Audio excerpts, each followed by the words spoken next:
নমস্কার দর্শক বন্ধুরা, সকলকে স্বাগত। আজকের রেসিপি ধাবা স্টাইল এগ কিমা কারি। এই স্বাদে ভরপুর এগ কিমা কারি বানানোর জন্য যে টিপসগুলি আমি বলবো সেগুলি সঠিকভাবে ফলো করলে বেস্ট রেজাল্ট পাবেন। চলুন তাহলে রেসিপিটা কিভাবে করছি দেখে নিই। প্রথমেই কড়াই বসিয়ে নিয়ে তার মধ্যে দিয়ে দিচ্ছি সর্ষের তেল 1 টেবিল চামচ মতন। তেলটা গরম হওয়া পর্যন্ত অপেক্ষা করতে হবে। গরম হলেই দিয়ে দিতে হবে পেঁয়াজ কুচি দিয়ে হালকা নাড়াচাড়া করতে হবে। আজকে রান্নাটা কিন্তু একদম ধাবা স্টাইল বানাচ্ছি, ভীষণ টেস্টি হয়, আপনারা এটা অবশ্যই ট্রাই করে দেখবেন। দিয়ে দিলাম স্বাদ মতন নুনটা দেওয়াতে কিন্তু পেঁয়াজটা একটু মজে যাবে, তাই অবশ্যই নুনটা পেঁয়াজ ভাজার সময় দিয়ে দেবেন। তারপর দিয়ে দিচ্ছি টমেটো কুচি। সমস্ত রান্নাটাই আজকে আমরা কিন্তু এরকম নানান রকমভাবে কুচি করেই দিয়েছি, কোনো রকম বাটা মশলা এর মধ্যে ব্যবহার করব না। ঠিক ধাবাতে যেভাবে ফ্রাই করে রান্না করা হয় সেইভাবেই করছি।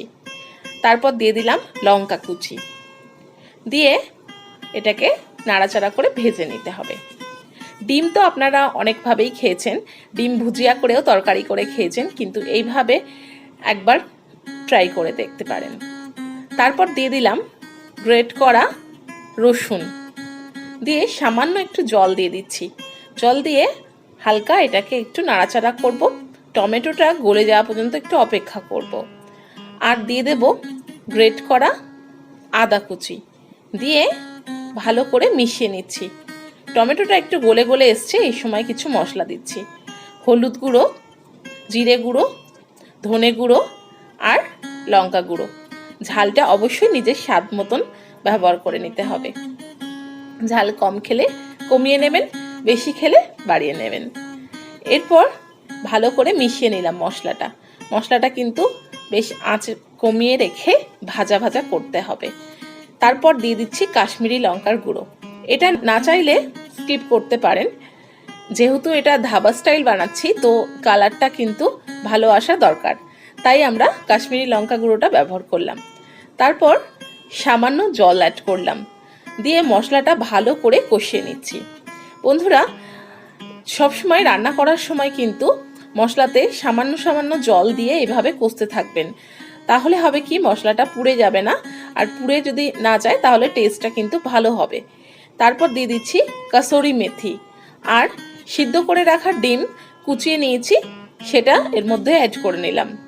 এইভাবে সিদ্ধ করে রাখা কুচানো ডিম দিয়ে যদি আপনারা এইভাবে একটা ভুজিয়ার মতন তরকারি বানান তো সেটার কিন্তু টেস্ট দারুণ আসে, কারণ এই কুসুমটা কিন্তু এই গ্রেভির মধ্যে মিশে গিয়ে একটা ফাটাফাটি টেস্ট আসে। তারপর শেষে দিয়ে দিচ্ছি এর ওপর থেকে লেবুর রস, একটা টকঝাল মিষ্টি ব্যাপার চলে আসবে, দারুণ লাগবে। এটা রুটি, পরোটা, নান পরোটার সাথে দারুণ জমে যায়, তো অবশ্যই এটা ট্রাই করো। বন্ধুরা, যদি আমার রেসিপিটা ভালো লেগে থাকে তো অবশ্যই একটা লাইক করে দিও, আর সকলের সাথে শেয়ার করার রিকোয়েস্ট করছি, অবশ্যই করো। আর যদি আমার চ্যানেলটা এখনও সাবস্ক্রাইব না করে থাকো তো এক্ষুনি সাবস্ক্রাইব করে বেল নোটিফিকেশান অন করে রাখবে। আর অবশেষে রান্নার শেষে একটু হোমমেড গরম মশলা দিয়ে দিলাম, রান্নার টেস্টটা আরও বেশি বেড়ে যাবে। তো বন্ধুরা, আজকের মতো এইটুকু, আবারও নতুন রেসিপি নিয়ে চলে আসবো। নমস্কার।